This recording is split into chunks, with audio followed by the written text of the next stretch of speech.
정보가 있는 시사 토크쇼 장윤선의 팟짱. 아직도 홍삼만 드십니까? 홍삼만 드신 여러분 행복하십니까? 살림살이 좀 나아지셨습니까? 이제 마카 산삼을 드십시오. 마카 산삼. 잉카인들이 즐겨 먹었던 남미 페루의 산삼. 인체에 꼭 필요한 31가지 미네랄과 18종의 아미노산을 함유한 천연 종합 영양제. 세계적인 슈퍼푸드로 인정받아 전 세계가 열광하는 그것 바로 마카입니다. 페루의 마카와 우리나라의 산삼을 하나로 만들었습니다. 마카 산삼. 이게 다가 아닙니다.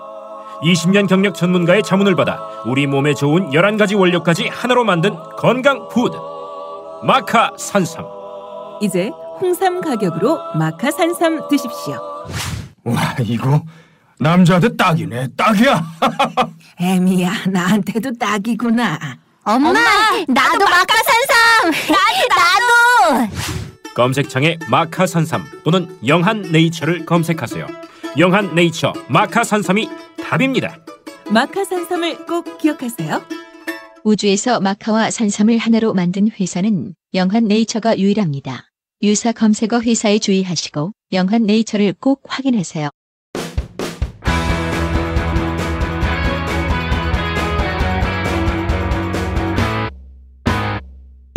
색깔 있는 인터뷰. 색깔 있는 인터뷰 시작하겠습니다.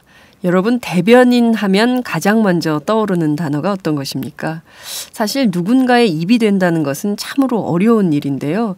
왜냐하면 이게 자칫 잘못하면 말실수 때문에 구설에 올라서 특히 정치인들 같은 경우는 한 방에 훅 가는 경우도 있습니다. 오늘은 문재인의 입으로 새롭게 주목받고 있는 정치인을 모셨습니다. 국회 교육문화체육관광위원회 위원이시고 제가 수식을 좀 붙여봤습니다. 한결같은 사람, 진실한 정치인, 유은혜 새정치민주연합 대변인 모시고 문재인의 한 달 그리고 유은혜의 한 달에 대해서 함께 얘기해 보도록 하겠습니다. 의원님 어서 오세요. 고맙습니다. 너무 가분한 평가를 해주신 것 같은데요. 제가 그 기자들이요, 그 인기 투표 같은 거 하는 거 아세요? 뭐 한다고 국회, 얘기는 들었는데 예. 뭐 결과는 들어본 적이 없어요. 국회 출입 기자들이 모이면 네. 무슨 얘기하겠어요. 정치인들 얘기하거든요. 또 평가도 엄청 해요. 자기들은 평가받는 거 싫어하면서 네. 정치인들 평가는 되게 많이 하는데요. 기자들한테 굉장히 그 인기가 좋은 국회의원이세요. 아유, 근데 아침부터 이렇게 좋은 띄워주니까 기분 해주셔서. 좋으시죠? 예. 일단 팟캐스트는 10cm 위로 띄우고 시작해. 그래야 이제 뭐 말도 뭐 여러 가지 얘기가 나오고. 그렇죠. 국회에서 정치부 기자들이요, 굉장히 사람을 평가하는 기준이 까다로워요. 그게 뭐 이렇게 사람들 기자들한테 술을 많이 산다고 해서 기자들하고 스킨십을 많이 늘린다고 해서 좋은 평가를 받는 게 아니라 사실 컨텐츠가 있고 그리고 또 태도가 분명하고 이런 분들을 되게 좋아하거든요. 그래서 저희가 이제 유은혜 의원님 그러면 좀 그런 정치인으로 평가하고 있다라는 사실을 10cm 이상 띄우신 것 같아요. 100cm 훅 올라갔어요. 자, 그 벌써 지난 3월 8일인가요? 이제 한 달이 지난 건데요. 네. 이팔 전대하고 네. 한 달 지나고 벌써 이제 사흘이 흐르고 있는 상황인데 네. 어떠셨어요?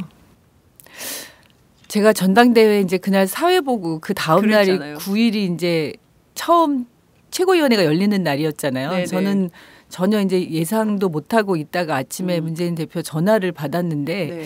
사실은 조금 당황했어요. 그 제가 뭐 부대변인을 뭐 오랫동안 하긴 네. 했습니다만 네. 지금 새정치민주연합이 처해 있는 당의 상황이 또 새롭게 출범하는 문재인 대표 이 체제가 네. 사실은 이제 내년 총선과 대선을 앞두고 굉장히 중요한 역할을 해야 되고 우리 당에 어떻게 보면 이 거의 마지막 기회다. 그런 절체절명의 그 위기 의식을 갖고 시작하는 지도부인데 네. 대변인을 맡으면 잘할 수 있을까 그런 생각이 먼저 들었고요. 그래서 사실 조금 멈칫했거든요. 네. 그래서 아이고 조금 생각을 좀 해봐야 되겠습니다. 이렇게 말씀을 드렸는데 그날이 10시가 최고위원회의가 있었고 네. 제가 한 9시 전후에서 전화를 이제 받은 것 같은데 네. 11시에 이걸 발표를 해야 된다고 네. 그냥 무조건 하라고 하시는 거예요. 그래서 아니 못하겠습니다 하기도 참 어렵고 네. 그렇다고 하겠습니다 그렇게 말씀도 못 드리겠고 그래서 개인적으로는 굉장히 좀 고민스러운 상황이었는데 이제 발표가 돼서 네. 사실은 되게 부담을 느끼면서 출발을 했어요. 네. 그리고 이제 한 달이 지났는데 뭐 아시겠지만 언론의 상황이 제가 부대변인 했을 당시하고는 굉장히 많이 달라지고 그렇습니다. 뭐 매체도 엄청 많아졌지만 또 일상적으로 SNS를 통해서 정보가 교류되고 뭐 하여튼 이런 게 너무 이 순식간에 다 이루어지고 이러잖아요. 네. 그래서 과거에 대변인들이 가졌던 그 부담감보다 최근에 이런 언론 환경에서 대변인들이 느끼는 부담감이 더 큰 것 같고 그래서 하여튼 아까도 말씀하셨지만 이 대변인이 입이기 때문에 이 입으로 또 이 설화를 일으켜서는 안 되니까 그런 것에 이 주의하면서 그러나 또 우리가 국민들을 만나는 건 또 언론을 통해서잖아요. 네. 그래서 가능하면 정확하고 또 그러니까 오해 없이 신속하게 저희 당에 그리고 문재인 대표의 입장이 전달될 수 있도록 국민과 교감하고 소통할 수 있도록 이제 그것을 최대한 잘하는 게 대변인 해야 될 역할이기 네. 때문에 하여튼 최선을 다하려고 하고 있습니다. 네. 예. 그 문재인 대표가 뭐라고 전화하시면서 뭐라고 하시던가요? 전 그 굉장히 궁금해요. 이은혜 의원님, 저 문재인입니다. 대변인 하시네요. 대변인 맡아주세요. 얘기하셨을 것 같아. 맞아, 비슷하게 하셨어요. 그래요? 그리고 이제 당 대표가 바뀌면 정무직 그러니까 대변인을 포함한 이제 그 정무직 네. 인사들은 다 이제 해촉되는 거로 되어 있어서 당장 이제 대변인은 필요하고 이제 그 전 대변인 하셨던 분들은 다 이제 그렇죠. 그 사임을 표한 상태이고 그러니까 일단 한 사람이라도 대변인을 먼저 임명을 해야 되는 그런 상황이었던 것 같은데 그냥 추천을 많이 받았고 그리고 도와주세요. 그래서 무조건 그 하는 걸로 알고 있겠다고 이렇게 약간 좀 단호하게 말씀을 하시더라고요. 그땐 또 부산 사나이의 그런 단호한 면모를 보이셨네요. 근데 평소에도 제가 뵈면 네. 되게 이제 뭐랄까 인상으로는 굉장히 그 부드럽고 온화하고 네. 그런 이미지인데 이 생각하고 이 말씀하시고 이 일상적으로 이렇게 보면 굉장히 원칙을 분명히 갖고 계신 단호한 면이 있으신 분이세요. 예. 저희 기자들 사이에서는 문재인 대표하면 저분 저렇게 흔들리는 초식남 스타일로 과연 정치가 될까? 막 이런 얘기를 뒷담화를 많이 하거든요. 네. 근데 실제로 겪어보면 그런 분은 아니라는 거죠? 네, 저도 이제 지난 대선 때 제가 대선 캠프에서 홍보단장 맞아요. 맡으면서 그때 이제 그 일을 같이 했었고 이번에 대변인을 맡아서 이제 좀 가까이에서 뵐 기회들이 있었는데 초식남 이거 아닌 것 같아요. 그래요? 네. 성환용 한겨레 정치선임 기자가 저희 프로에 오셔가지고 본인하고 굉장히 비슷한 요소가 많대요. 그러면서 그는 초식남이다 이렇게 얘기했는데 완전히 틀린 진단을 하셨네. 제가 초식남이라는 걸 잘못 이해하고 있나? 아니죠. 예. 그렇군요. 또 의외의 발견을 하게 되는데요. 역시 입이 중요하군요. 자, 한 4주 정도, 이제 한 5주차 정도 되는 건가요? 지금 예, 이제 4주차 지나고 예, 5주차 예, 되는 예. 건데, 어떻게 보내셨어요? 하루 일과가 어떻게 되세요? 저희가 이제 대변인이 저 혼자 있는 게 아니라 김용록 수석 대변인도 있고 이제 또 얼마 전에 김성수 대변인도 임명이 돼서 당 대변인으로는 이제 3명이 있는데요. 저희가 그 이제 월수금 저희 이제 최고위원 회의가 열리잖아요. 그러면 대변인들이 이제 돌아가면서 그 회의에 배석하고 회의를 브리핑하고 이런 거 이제 돌아가면서 하고 또 문재인 대표가 계속 이제 외부 일정, 공식 일정들이 있으니까 또 일정에 수행하는 대변인들이 또 역할 분담을 해서 하고 이제 이러다 보니까 주로 아침에는 7시나 7시 반쯤 이제 저희 대변인실 회의를 해요. 그날에 이제 그 언론 보도나 네. 동향이나 또 네. 이슈나 이런 것들 점검하고 그리고 이제 공식 회의가 있는 날은 공식 회의에 들어가고 네. 저희가 어제도 그랬지만 이제 수요일 날은 주로 현장에 그러니까 지역을 다니면서 시도당을 이제 순회하면서 현장 최고위원회를 하고 있기 때문에 네. 그렇게 이제 지역에 다니는 것도 네. 분담해서 다녀야 되고 그러니까 아침이 제가 한 집에서 6시 전후에서 나오면 고3이네. 아니 고3 때도 이렇게 뭐 제가 사실 열심히 조금 살진 않으셨어요. 아침형 인간은 아니었어요. 그래서 제가 좀 그 야간에 강해서 아, 제가 범띠거든요. 네. 그래서 오, 범띠. 그 밤에 더 강한데 이렇게 그 학교 다닐 때도 좀 주로 밤에 공부하는 스타일이었는데 네. 이 아침에 새벽에 일찍 일어나서 나가야 되고 그게 국회의원 하면서는 사실은 대변인 아니어도 일찍 나와야 그렇죠. 되는 경우가 많이 있어서 주로 이제 저희가 조찬 모임 7시 반에 하면 네.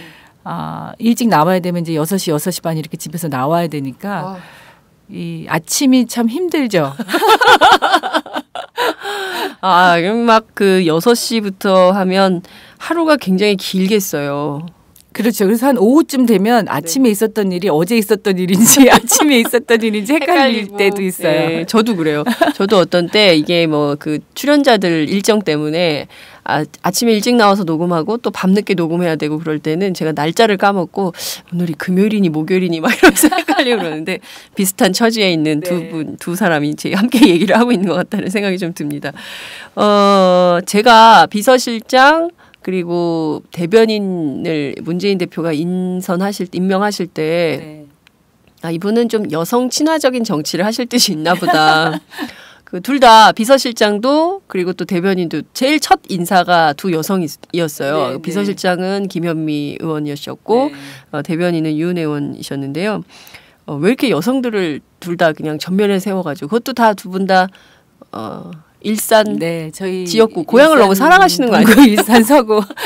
그래서 그 인선이 이제 발표된 때에 저희 지역에 그러니까 이제 일산 전체가 또 저희 당원들이나 지지자분들은 굉장히 좋아하셨다고 하더라고요. 그래요? 일산이 이 뜨겠구나. 문재인 대표 체제에서 일산이 인정받고 뜨는구나 이런 말씀도 있으셨고 그게 이제 무슨 공교롭게도 이제 저희가 같은 지역에 이렇게 이 옆에 지역에서 이제 그 지역구를 두고 있습니다만 김현미 의원은 사실 당력으로 보면 우리 당의 그 누구보다도 오랜 경험과 연륜을 가지고 있죠. 그래서 나이는 저하고 동갑이고 그렇지만 정치적으로 보면은 뭐 정말 대선배나 마찬가지의 그런 경험을 갖고 있어서 저는 이제 비서실장으로서는 정말 적임자를 잘 고르셨다.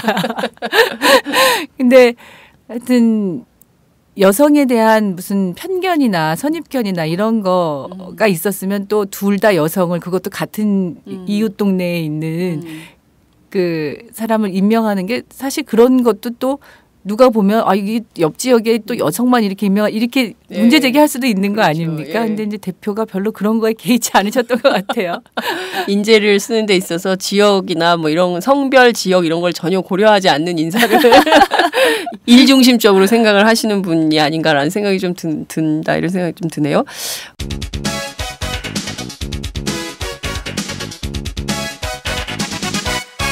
장윤선의 팟짱.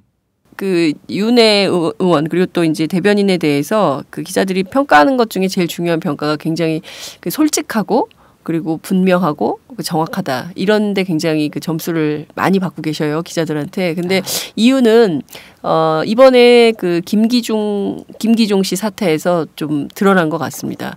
김기종 사태에서 굉장히 큰 혼란 막 리포트 대사 다쳤지. 그리고 뭐 박근혜 대통령은 한미 관계, 한미 동맹에 대한 공격이다 이런 입장을 분명히 했고 공세가 막 강화되고 막 종북 숙주 이렇게 얘기가 나오고 이럴 때 그 부분에 대해서 김기종이라는 사람이 어떤 사람인지 그리고 그 사람과 관련된 과거 이력 그리고 또 이게 어떤 영향을 미칠지에 대해서 굉장히 빠르고 정확하고 분명하고 솔직하게 상황을 정리한 것이 아닌가 새정치민주연합이 저는 그런 평가를 좀 해볼 수 있을 것 같은데요.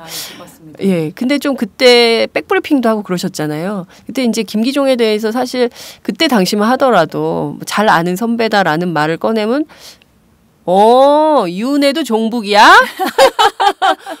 너 잘 걸렸다. 이렇게 할 가능성이 있을 때였어요. 근데 왜 그렇게 풀어야겠다고 생각하셨어요? 저는 사실 아침에 그 소식을 접하고 굉장히 놀랬고 이제 충격적이었는데 제가 아는 학교 1년 이제 선배였기 때문에 더 그런 충격이 컸죠. 그리고 사실 사람에 대해서 이야기한다는 거는 굉장히 조심스러운 일인데 이 사건 자체가 갖는 그 파장이랄까 이런 게 너무 큰 사건이잖아요. 진짜 온 국민이 그 놀라고 이게 경악할 만한 그런 사건이었기 때문에 이게 잘못하면은 굉장히 혼란을 줄 수 있겠다 그런 생각이 들었어요. 그래서 저는 이제 사실은 기자들이 어쨌든 이것을 그 기사를 써야 하는 그렇죠. 사람들이니까 제가 아는 범위 내에서 이 개인에 대한 정보를 기자들에게 주는 게 좀 혼란을 최소화시키고 어떤 그 이해를 돕는 데 필요하겠다 이렇게 생각이 들었어요. 그래서 이제 학교 다닐 때는 제가 잘 몰랐고 또 졸업하고 나서도 뭐 굉장히 친하게 지냈던 관계는 아니었지만 동문 모임이나 이제 동창 모임에서 행사 이럴 때 제가 이제 그 참석하게 되니까 이제 그 여러 차례 이렇게 볼 수 있는 뵐 수 있는 그런 기회가 있었고 그리고 그게 어느 시점인지부터인지는 제가 정확하게는 모르겠는데 이 청와대 앞에서 분신했을 때가 이제 2007년도였잖아요. 근데 그 전후에서부터 지금까지는 굉장히 그런 돌출적인 행동들을 좀 반복적으로 했던 경우들이 꽤 있었어요. 그리고 이렇게 동문 관계에서나 사람 관계에서도 굉장히 일방적인 주장을 하거나 뭐 그런 요구들을 하거나 뭐 이런 경우들이 있다고 해서 약간 이제 대인 관계가 원만하지 않고 그리고 이제 사람들이 좀 불편해해서 잘 이렇게 만나기 좀 꺼려하고 그런 상황으로 계속 이렇게 좀 시간이 흘러오게 돼서 아마도 제가 이제 그런 배경 설명을 하는 것이 기자들이 이것을 뭔가 이 사람에 대한 이해가 있어야지 이 사람이 왜 이런 행동을 했는지 그런 거를 또 분석할 수도 있을 것 같고 그래서 하여튼 저는 제 개인적으로 그게 필요하다고 생각해서 이제 이야기를 했는데 그 이야기를 하고 나서 그 날도 기자들도 의견이 좀 분분했어요. 나뉘더라고요. 그 얘기를 해주는 게 뭐 고마웠다, 좋았다, 필요했다 이렇게 얘기하는 기자가 있는가 하면 왜 쓸데없이 그런 얘기를 하냐 저한테. 뭐 그렇게 얘기하는 기자들도 선배도 종북돼 이런 걱정을 했겠죠. 걱정도 걱정이고 걱정을 해줬으니까 또 저한테 그런 얘기를 했을 거고 근데 사실은 종북이라는 게요. 저는 이제 새누리당이 이 리포트 대사 이 피습 사건을 가지고서 저희 당을 종북이라고 공격하는 게 정말 제가 뭐 브리핑 때도 얘기하고 했습니다만 왜냐면 이 종북이랑 그 국회에서 같이 논의하고 협상하고 하는 새누리당은 뭡니까 그러면? 그렇죠. 종북 기생이라고 할 수 있겠네. 종북 숙주에 기생하는 정당인가? 정말 저희가 이렇게 좀 국민들이 볼 때 정치를 불신하게 되고 자꾸만 정치인들이 이렇게 존경받지 못하게 되는 게 이런 정말 그야말로 여기에 여야가 어디 있고 이 일에 대해서 국민적인 이견이 있을 수 없는 거잖아요.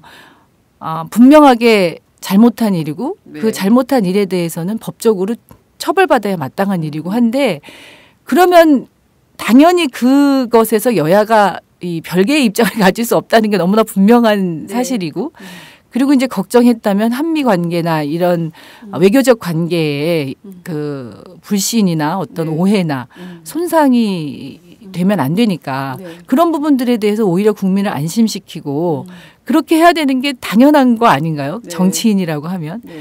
근데 이제 이것을 가지고서 굉장히 뭐 막 그 상대 정치인들을 공격하고 말도 안 되는 이야기로 무슨 종북 숙주 이런 얘기를 할 때 정말 이렇게 법이라도 만들어서 이렇게 허위 사실을 유포하고 국민을 분열시키면서 정치인들을 정략적으로 이것도 또 선거를 앞두고 선거에 이용하려는 의도가 이렇게 충분히 보이는 그런 거라서 정말 법을 만들어서 이렇게 이게 종북 이게 색깔론 공격하는 거는 좀 처벌해야 되지 않나 이런 생각이 들 정도였어요. 그렇죠.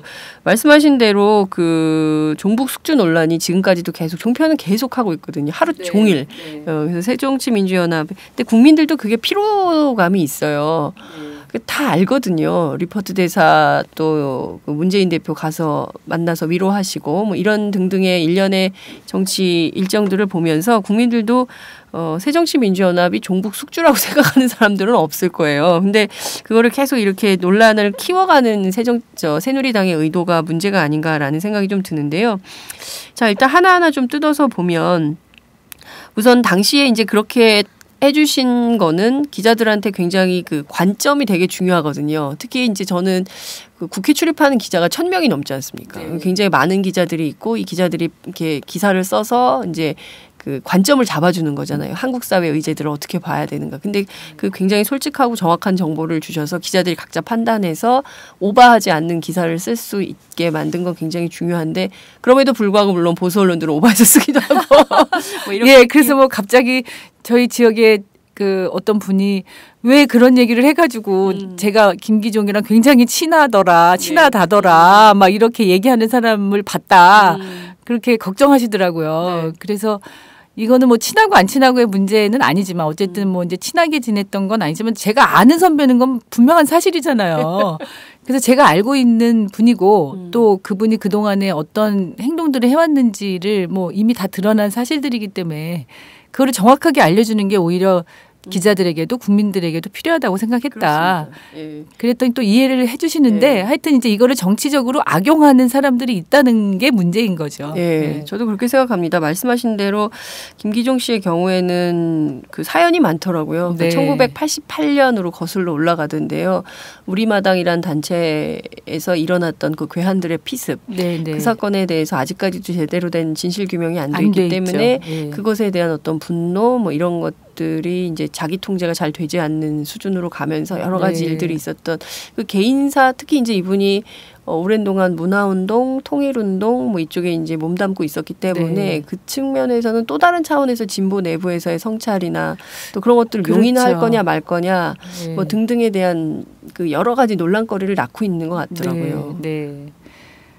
그 학교 다닐 때도 문화운동에 관심이 많았다고 하고요. 그래서 우리마당도 이제 그런 문화운동의 일환으로 그렇게 본인이 이제 그 관심 갖는 분야로 그러니까 거의 학교 대학 때부터 지금까지 문화운동에 관심을 갖고 이제 활동을 해왔던 선배였는데 일본 특히 이제 독도 문제 이런 것에 굉장히 집중했었어요. 그래서 국회의원들한테 찾아와서 토론회나 무슨 간담회나 이런 거를 같이 하자고 제안했던 것도 대부분 다 독도 관련된 문제였기 때문에 이 독도와 관련돼서는 또 저희 국민들이 뭐 다 공분하는 일이기 때문에 그거에 대해서 또 방위백서 문제가 생기고 그랬을 때 그때는 이명박 대통령도 막 독도 다녀오고 그랬습니다. 막 그랬던 때였잖아요.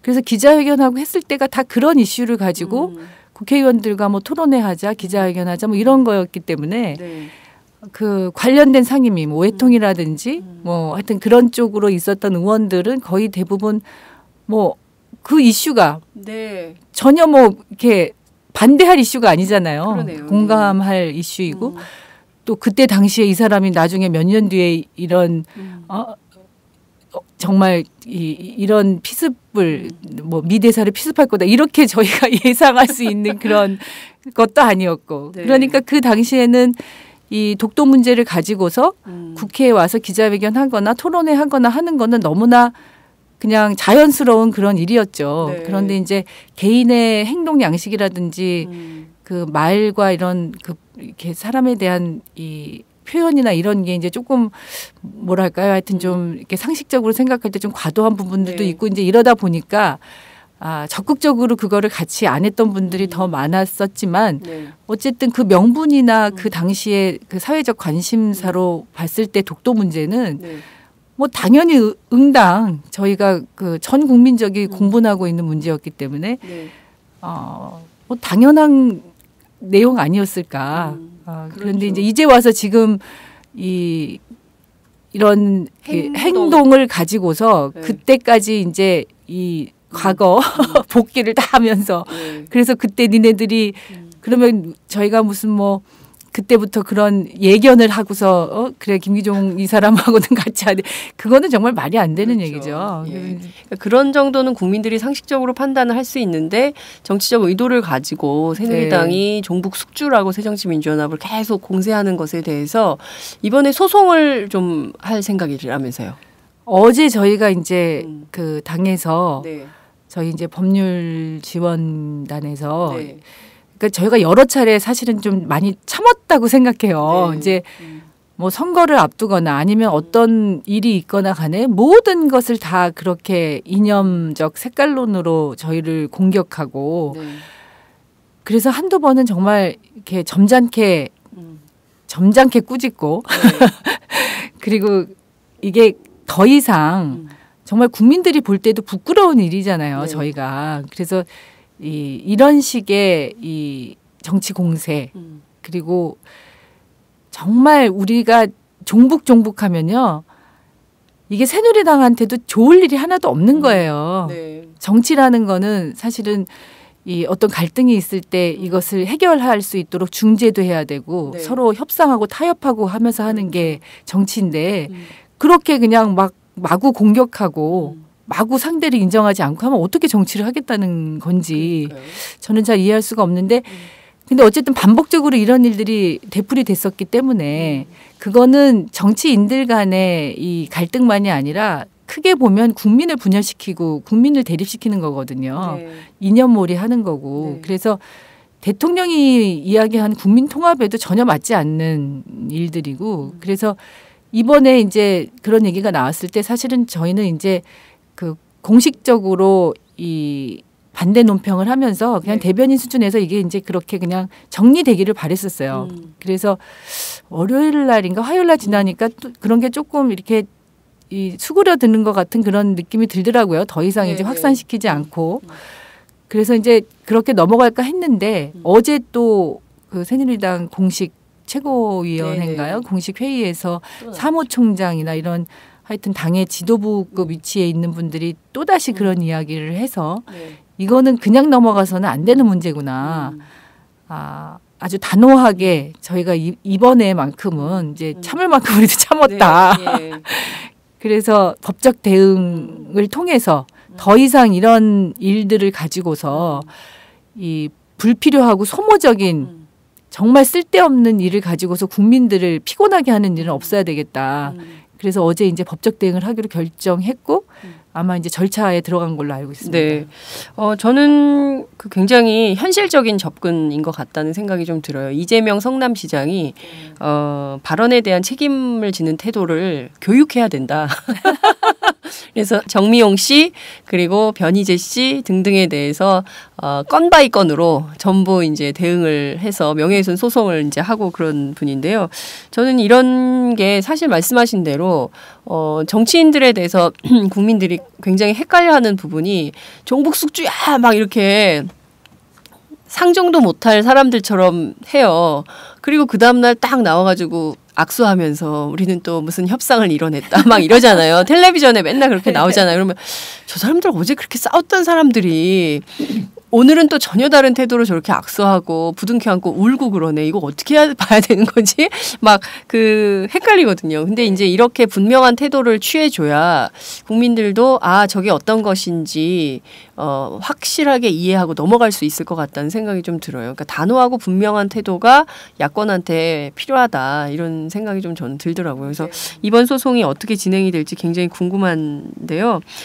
무엇보다 이제 김기종 사태 이후에 벌어진 정치권이 더 막 그런 것 같아요. 그러니까 물론 이제 시민사회도 리포트 대사 쾌유를 비는 것은 좋지만 부채춤을 추고 구슬하고 통성기도를 하며 난타 공연을 하고 개고기를 갖다 드리고 막 이건 또 어떻게 봐야 되는 건지 한편으로요. 그리고 또 다른 측면에서는 느닷없이 뭐 테러 방지법, 뭐 사드 배치 이게 지금 당청 갈등으로까지 막 비화하고 이런 양상인데 야당 제1야당 대변인의 입장에서 볼 때 이런 거 좀 어떻게 보십니까? 저는 사실 그 지나친 그리고 정말 저는 그런 일을 이렇게 막 정말 개고기 뭐 이런 얘기 기사 보면서 되게 정말 당황하셨죠. 당황하고 놀라고 그러는데 사실 세월호 단식 그게 굉장히 오버랩됐었어요. 네. 그 세월호 단식할 때 치킨 피자. 네, 뭐 그러면서 일베들이 굉장히 조롱했죠. 유가족들 마음에 이제 상처받게 했는데 그때도 이제 그 과도함이 사실은 저는 우리 국민들이 정말 하나의 마음으로 하나의 뜻으로 사람에 대한 배려, 인간에 대한 최소한의 예의 이런 거를 일상생활 속에서 서로 간에 그렇게 지켜질 수 있도록 하는 게 또 정치인들이 더 모범을 보여야 되는 게 그런 그렇죠. 또 역할 아니겠습니까? 네. 그런데 그런 어떤 일들이 있을 때마다 이 정치인들이 오히려 그런 국민들 간에 이간질시키고 분열시키고 이런 것들이 국민들로 하여금 그런 행동을 하는 것을 아무렇지도 않게 문제가 있다고 전혀 생각조차도 못하게 안 하게 만드는 게 아닌가. 그러니까 그런 명분을 준다는 거죠. 네.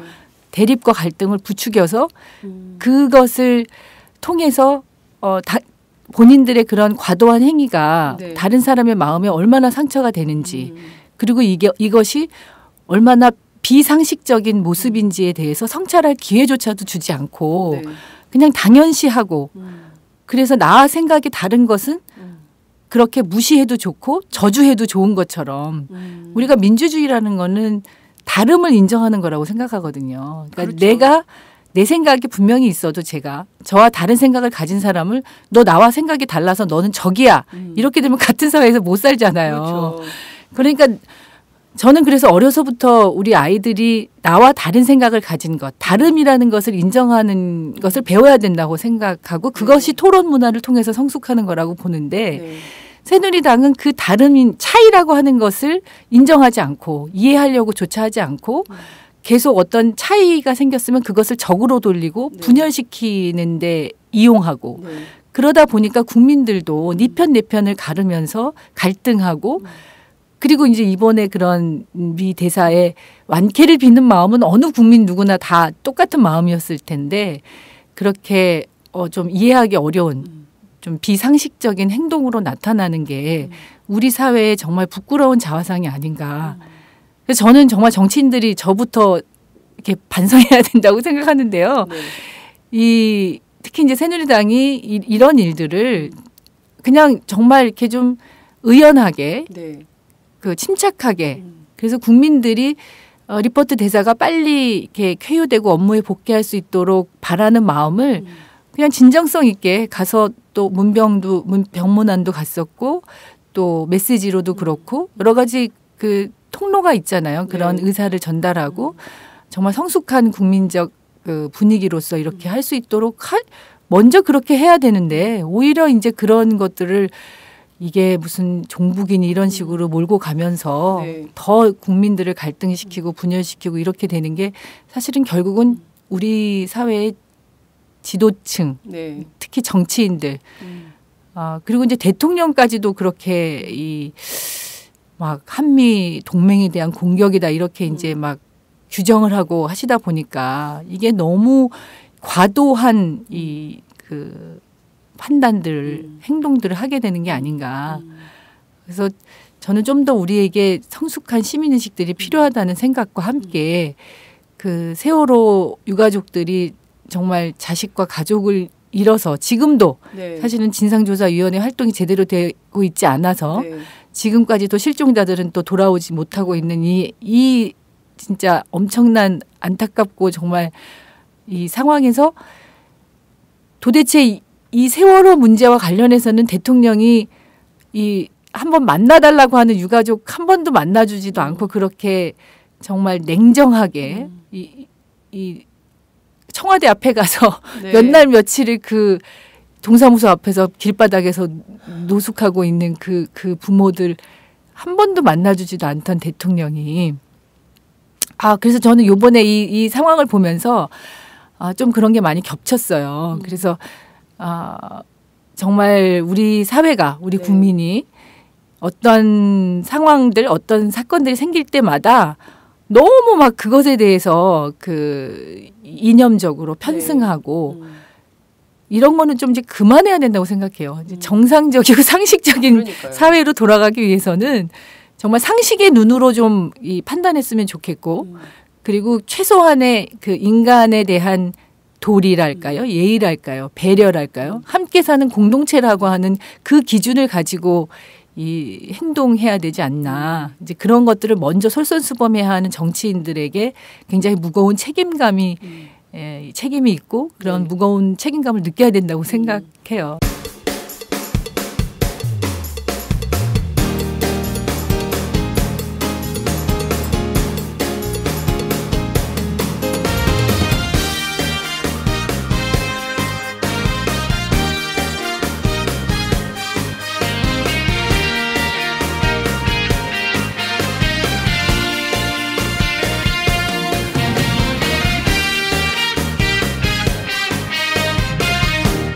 장윤선의 팟짱.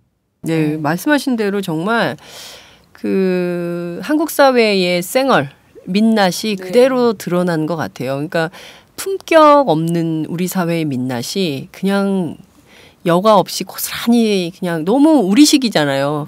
그 사람들한테 개고기는 혐오식품일 텐데 그거를 들이대고 그리고 막 느닷없이 막 뭐 재미는 부채춤이 재미는 있긴 한데 왜 저 앞에 와서 저렇게 할까라는 것에 대해서 미국 대사관 내부에서도 외교관들이 굉장히 당황했다고 그러더라고요. 뭐 저렇게까지 할 필요는 없는데 굉장히 오히려 그 미국 대사와 미국 대사관 내부는 굉장히 침착하고 외교적으로 혹시 이게 마찰이 생길까 봐 굉장히 조심하면서 워딩 하나도 신경 쓰고 막 그러는데 우리 보수 언론 뭐 종편 새누리당은 테러다 막 이러면서 뭐 테러 방지법 해야 되고 뭐 사드까지 그래서 그러니까 뭔가 우리가 이성을 잃은 사회라는 거를 그냥 막 보여주는 것 같더라고요. 그 테러 방지법도요. 네. 뭐 여러 차례 이제 뭐 말씀 나눈 걸로 알고 있는데 사실은 국정원의 이 권한을 굉장히 강화시켜주는 거예요. 그냥 이게 필요하다고 생각하면 군대도 동원할 수 있고 예비군까지도 막 동원할 수 있는 그런 법인데 네. 저희가 국정원이 지난 대선에 이제 조직적으로 선거 개입을 한 것 때문에 사실은 국정원 개혁이 네. 신속하게 이루어져야 되는데 지금 그것조차도 되지 않고 있는 상황에서 이번에 이제 국정원장 신임 국정원장도 그것을 국정원 개혁을 할 적임자가 아닌 분이 와서 네. 더 걱정입니다만 그렇게 국정원 개혁도 하지 않은 채로 그런 국정원에 정말 무슨 고양이에게 생선을 주는 것과 마찬가지로 손에 또 무기를 쥐어주는 것과 같은 내용의 법인데 네. 그것을 지금 느닷없이 이 사건 이후에 갑자기 들고 나오는 그 저희를 정말 의심할 수밖에 없는 상황이잖아요. 그렇습니다. 그리고 뭐 사드 배치 문제도 그렇고 또 그것은 사실은 당청 간에 계속 엇박자를 내고 있는 거 아닙니까? 당청 간에 엇박자가 나면 사실 국민들 볼 때는 또 이게 불안하고 도대체 누가 하는 얘기가 맞는 거야 이렇게 그러니까요. 또 자중질환이야 맨날. 그렇게 될 수밖에 없고 그래서 좀 더 그 신중하고 상식적인 그 잣대를 가지고 특히 정치인들은 책임 있게 행동하는 것이 우선이지 않나. 네. 예. 근데 저는 되게 궁금한 게요. 이제 어제 청와대 민경욱 대변인이 사드 배치 관련해서 미국이 요청한 적도 없다. 그렇기 때문에 이것은 논의할 대상이 아니다라고 입장을 밝혔는데 도대체 유승민 새누리당 원내대표는 왜 그걸 그렇게 주장하는 거예요? 의총 열어가지고 이걸 공론하겠습니다라고 주장하는 배경 이유는 어디에 있는 건가요? 그러니까 사드 배치 문제는 사실은 굉장히 민감할 수밖에 없는 외교적으로도 그렇죠. 굉장히 신중해야 되는 문제이고 해서 청와대에서도 이제 뭐 협의한 적도 없고 그래서 협의를 안 했기 때문에 뭐로 결정한 바가 없으니까 그런데 이제 그 새누리당 내에서는 과거에서부터 계속 그런 이제 입장들이 있어 왔죠. 네. 예, 그런데 이제 뭐 하여튼 뭐 때는 이때다 이렇게 생각을 했는지는 모르겠는데 네. 아마 이제 청와대에서도 이제 전략적 모호성을 이렇게 그런 태도로 이제 견제할 수밖에 없는 상황이 아닌가 싶은데 네. 그 당청 간에 충분한 그런 부분들에 대한 조율이나 이런 걸 거치지 않고 이제 모르겠어요. 유승민 대표는 과거부터 그렇게 생각을 뭐 하셨던 거라고는 하던데 네. 이렇게 이런 사건이 있고 하다 보니까 이거를 좀 밀어붙이면 되지 않을까 이런 생각을 혹시라도 한 건 아닌가. 그거는 뭐 추측입니다만 네. 이런 상황에서 이제 계속 이제 논란이 되고 있으니까 그 논란이 되는 것을 어떤 기회에 네. 뭔가 이제 좀 유리한 고지에서 이야기할 수 있는 상황이라고 생각하신 건 아닐까. 네. 근데 이제 그렇게 생각하신다면 그것은 굉장히 큰 오판이고 그러네요. 네. 그리고 이제 청와대에서도 뭐 대변인 통해서 그렇게 얘기를 했습니다만 사실은 굉장히 그 신중하게 접근해야 되는 일이고 그렇습니다. 그렇죠. 네. 어떤 정치적인 그 유불리를 따져서 그러니까 판단하거나 말할 수 있는 얘기는 아니잖아요. 이 문제가. 그렇죠. 사드는 국내 정치에 활용해서는 안 될 것 같아요. 그렇죠. 이거는 그 중국 문제도 있고요. 특히 그럼요. 우리는 지정학적 위치 때문에 외교가 굉장히 중요한 나라인데 외교를 너무 쉽이 봐. 그러니까 안보의 중요성을 그러니까요. 하면서도 하면서 안보를 정말 무시하는 그러니까요. 행동들을 하고 있는 거죠. 그러니까 맞습니다. 안보가 중요하다. 그러니까 이것도 사실 솔직히 말하면 새누리당의 안보 장사 아닙니까? 그렇죠. 그 굉장히 안보 장사를 세게 하면서 실제로 안보의 중요성에 대해서는 굉장히 간과하고 있는 것 같다는 생각이 많이 듭니다. 그나저나 지금 속보가 들어왔는데요. 17일 날 여야 회동을 청와대에서 한다 그러네요. 물 먹었네요. 물 먹었네. 뭐야 이게 대변인도 모르게. 그 굉장히 중요한 정치 행사가 될 걸로 보입니다. 여야 대표가 박근혜 17일이요. 대통령 다음 주 화요일로 결정이 된 것 같은데요. 굉장히 중요한 일정이 된 것 같은데 지금 시기에 대통령을 만나서 야당이 꼭 해야 될 의제가 있다면 뭐라고 생각하십니까?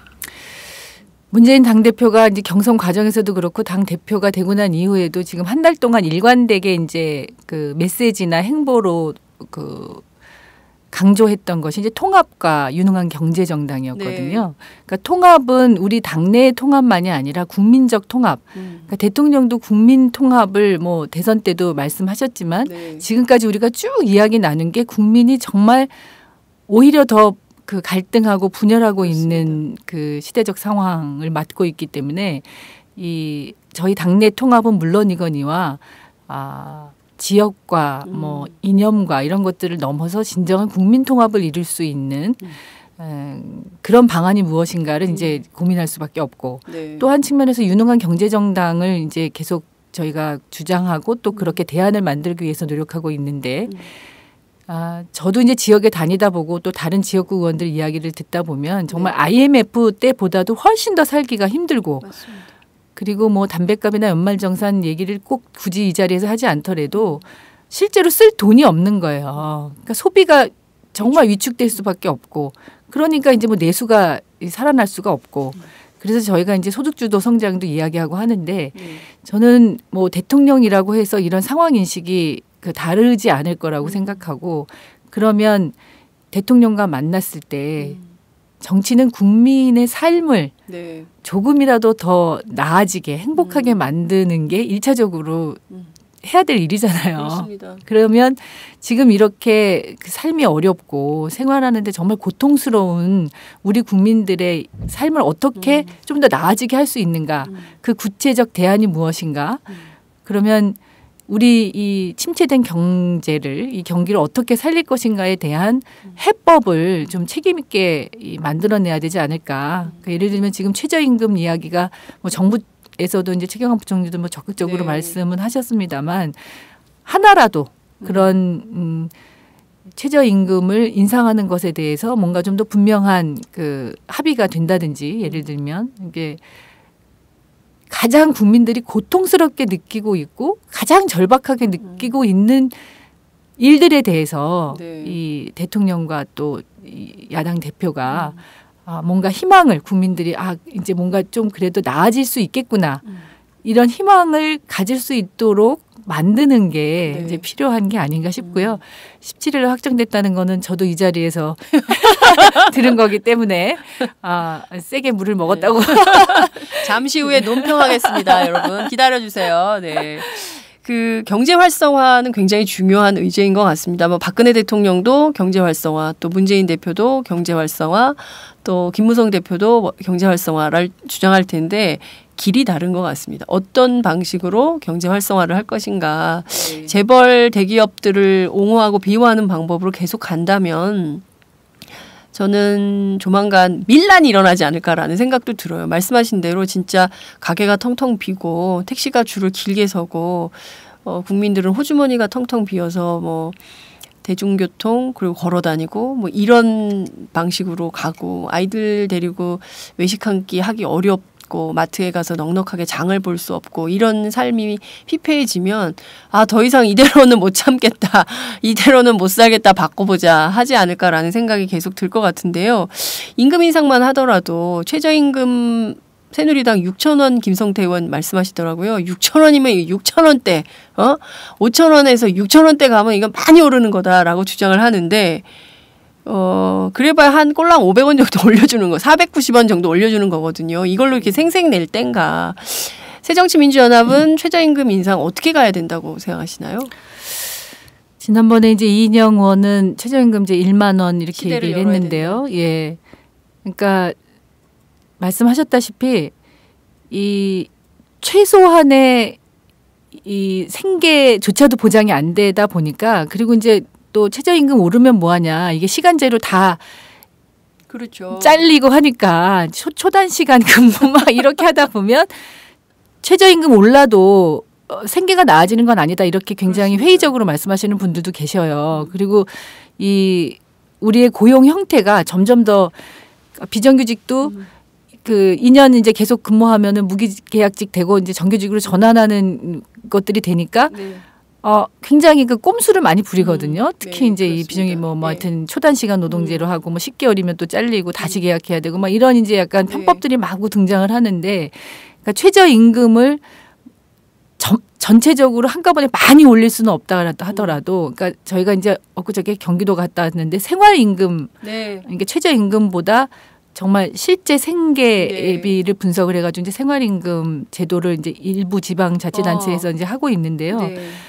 저희는 그렇게 이제 생활임금의 수준에서 임금이 보장돼야 된다고 생각하는데 이것을 이제 전면적으로 다 그 일시적으로 할 수 없다고 한다면 어디에서부터 어떻게 이것을 시행해야 될지를 정말 그 지혜를 모아야 된다고 생각하고요. 최저임금이 오른다 하더라도 생계에 여전히 위협받고 있는 고용 불안정한 고용에 그 처해 있는 비정규직 노동자들이 너무 많기 때문에 최저임금과 더불어서 이렇게 비정규직 노동자들에 대한 대안을 어떻게 만들 것인가 이 문제도 굉장히 중요하다고 생각합니다. 그래서 이런 실제로 내가 진짜 못 살겠다. 정말 내가 무슨 큰 욕심을 내서가 아니라 정말 살 수가 없다. 이렇게 하소연하고 절박하게 호소하고 있는 국민들의 목소리에 정말 귀 기울여 주시고 저희 문재인 대표가 이제 대통령을 만난다면 그런 얘기를 좀 더 집중적으로 해야 된다는 말씀을 드리고 싶습니다. 정말 국민 편에서 국민만 바라보는 정치를 새정치민주연합이 하면 제가 보기에는 지지율 금방 더 오를 것 같아요. 진짜. 예, 지금 뭐 당장 리포트 대사 피습 이후에 박근혜 대통령 지지율을 회복하고 있다. 뭐 보수 결집 집 나간 집토끼들이 다시 모이고 있다. 뭐 이러고 있는데요. 새정치민주연합이 정말 그 말씀하신 대로 경제정당 그리고 정책정당화하면 누가 새정치민주연합을 지지하지 않겠습니까? 그리고 말과 행동이 일치하는 정당이라면 정말 더 큰 정당으로 커지지 않을까라는 생각이 좀 드는데요. 자, 저희가 이제 마무리를 좀 해야 될 때가 돼서요. 또 브리핑하러 또 가셔야 되고. 오늘은 중소기업 중앙에 갑니다. 이따가. 예, 언론이 지금은 여성 대변인 시대 그렇게 막 포장을 하더라고요. 여성 대변인들이 이제 적극적으로 활동을 많이 하고 뭐 이러는데 정치인 윤의 대변인 시절 이것만은 꼭 하고 싶다라거나 아니면 이건 꼭 해야 되겠다라고 생각한 게 있으면 어떤 건지 말씀해 주세요.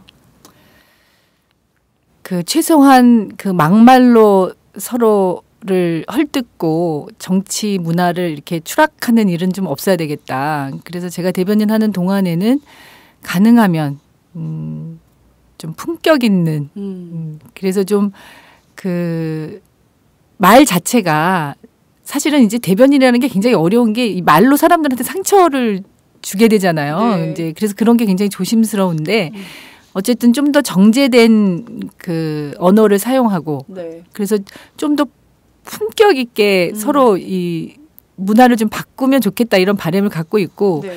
이제 저부터 그런 걸 좀 실천해야 되겠다 생각하고 있는데 이제 그게 또 말처럼 이렇게 쉬운 건 아니라서 근데 가능하면 제가 대변인을 하는 동안에는 그 양당 대변인들도 서로 좀 만나서 네. 소통하고 그 대변인이라는 게 사실은 그 당의 이제 약간 얼굴이나 어떤 당의 입장을 대변하는 거기 때문에 양당 대변인들이 만나면 국민들이 보기에도 그 뭔가 이렇게 막 서로 싸우고 네. 정말 이렇게 보기 싫은 꼴을 보이기보다는 정말 입장이 반대되고 서로 정치적으로 견해가 다른 거는 분명하고 정확하게 다른 것에 대해서 이야기해야 되겠지만 네. 그것이 뭐 감정적으로 인신 공격적인 그런 말로써 서로게 이제 막말을 되풀이하는 이런 일들은 좀 없어야 되겠다 이런 다짐을 좀 하고 있고요. 네. 그리고 문재인 대표가 제가 이제 이렇게 곁에서 뵈면 약속하고 말씀하신 거는 굉장히 그 지키고 실천하려고 노력하시더라고요. 네. 어디 가서 이렇게 간담회 같은 데서 얘기하고 이제 이거 우리가 좀 알아보겠다 해보겠다 이렇게 말씀하신 거는 반드시 뒤에 와서 챙기세요. 그때 그거는 어떻게 됐냐, 뭐 어떻게 하고 있냐 이런 거를. 그래서 나름 꼼꼼하시기도 하시네요. 예, 그러니까 당신이 하신 약속, 네. 말에 대한 책임감 이런 게 굉장히 큰 것 같고 그래서 저도 이제 사실은 제가 한 이야기 약속한 것 그것은 반드시 지켜야 된다고 생각하는 사람 중에 하나이기 때문에 네, 그렇죠. 이제 그런 데서는 좀 궁합이 맞지 않나 싶은데 그래서 그런 말의 무게감, 말의 책임감 이런 것들을 정치에서 잘 그 실천해 나가는 그래서 말은 부드럽지만 힘있고 단호하게 책임지는 그런 대변인으로서 이 자리매김을 하고 싶다는 그 의욕을 갖고 있습니다. 네. 다음에는요, 그 요새 프렌드가 유행이잖아요. 네. 정글의 법칙도 프렌즈하고 뭐 이러는데 다음엔 새누리당 대변인 친구 삼아서 데리고 함께 나오세요. 다음에는 양당 대변인을 모시고 한번 얘기를 해보는 자리를 마련하도록 하겠습니다. 오늘 저희 팟짱 첫 번째 출연이신데요. 재밌게 너무 잘 들었는데 끝으로 한 말씀 부탁드릴게요. 뭐 할 말씀은 잘 다 드렸는데 네. 어쨌든 부드러운 직선 그것이 제가 대변인 하면서 지켜질 수 있도록 그 노력하겠고요. 네. 그리고 국민들이 정치에 대해서 더 많은 관심과 또 뭐랄까요 이 비판도 관심을 갖고 이렇게 애정 어린 비판을 해주시면 저희가 정말 더 거듭나는 그런 정당이 될 수 있도록 하여튼 열심히 하겠습니다. 네. 오늘 이렇게 기회를 주셔서 고맙습니다. 네, 알겠습니다. 저희 팟짱도 일산 아줌마. 일산 아줌매. 예, 일산 아줌매. 예, 유은혜 대변인 응원하겠습니다. 오늘 말씀 잘 들었습니다. 감사합니다. 네.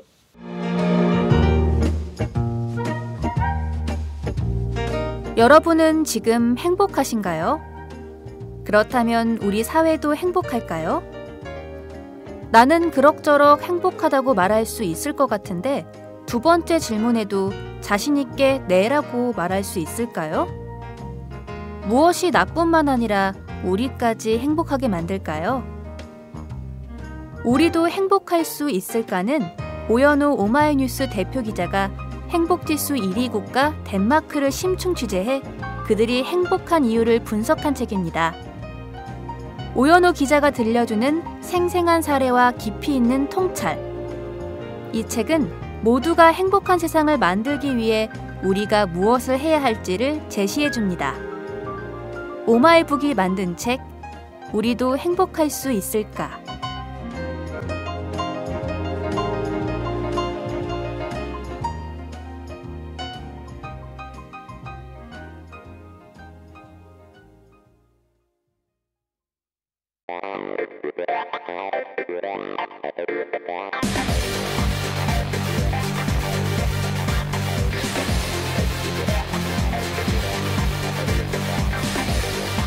정보가 있는 시사 토크쇼 장윤선의 팟짱.